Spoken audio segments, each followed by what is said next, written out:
হারাইতে হারাইতে তো সবই হারাইয়া ফেলছি, এখন শুধু আমি হারিয়ে গেলেই কিছু মানুষের মুক্তি।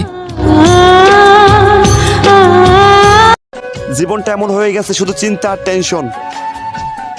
এই বয়সে এমন হওয়ার কথা ছিল না।